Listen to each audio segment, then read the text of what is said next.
ನಮಸ್ತೆ ವೀಕ್ಷಕರೇ, ಎಲ್ಲರಿಗೂ ಬಿರಿಯಾನಿ ಅಂದ್ರೆ ತುಂಬಾ ಇಷ್ಟ ಇರುತ್ತೆ. ಬಿರಿಯಾನಿ ತಿಂದಿಲ್ಲ ಅಂದ್ರೆ ಬದುಕೋದೇ ಕಷ್ಟ ಅನ್ನೋ ವರ್ಗಾನೆ ಇನ್ನೊಂದ್ ಕಡೆ. ಆದ್ರೆ ಇದ್ರ ಮೂಲ ಎಷ್ಟು ಜನಕ್ಕೆ ಗೊತ್ತು? ನಾವಿವಾಗ ಈ ವಿಡಿಯೋದಲ್ಲಿ ತಿಳಿಸ್ಕೊಡ್ತೀವಿ.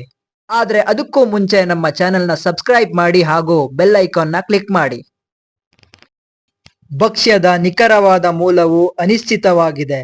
ಆದಾಗ್ಯೂ ಇದು ಇರಾನ್ನಲ್ಲಿ ಹುಟ್ಟಿಕೊಂಡಿದೆ ಎಂದು ಊಹಿಸಲಾಗಿದೆ. ಉತ್ತರ ಭಾರತದಲ್ಲಿ ಬಿರಿಯಾನಿ ವಿವಿಧ ತಳಿಗಳನ್ನು ಅಭಿವೃದ್ಧಿಪಡಿಸಲಾಯಿತು.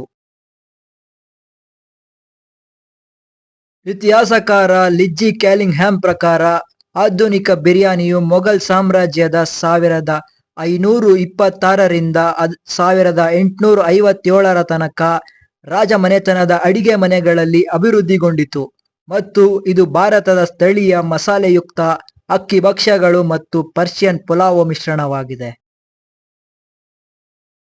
ಮೊದಲ ಮೊಘಲ್ ಚಕ್ರವರ್ತಿ ಬಾಬರ್ ಭಾರತವನ್ನು ವಶಪಡಿಸಿಕೊಳ್ಳುವ ಮೊದಲು ಭಾರತದಲ್ಲಿ ಭಕ್ಷ್ಯವನ್ನು ತಯಾರಿಸಲಾಯಿತು ಎಂದು ಮತ್ತೊಂದು ಸಿದ್ಧಾಂತವು ಹೇಳುತ್ತದೆ. 16ನೇ ಶತಮಾನದ ಮೊಘಲ್ ಪಠ್ಯ ಇನ್ ಅಕ್ಬರಿ ಬಿರಿಯಾನಿಗಳು ಮತ್ತು ಪಿಲಾಫ್ ಅಥವಾ ಪುಲಾವ್ ನಡುವೆ ಯಾವುದೇ ವ್ಯತ್ಯಾಸವನ್ನು ಮಾಡುವುದಿಲ್ಲ.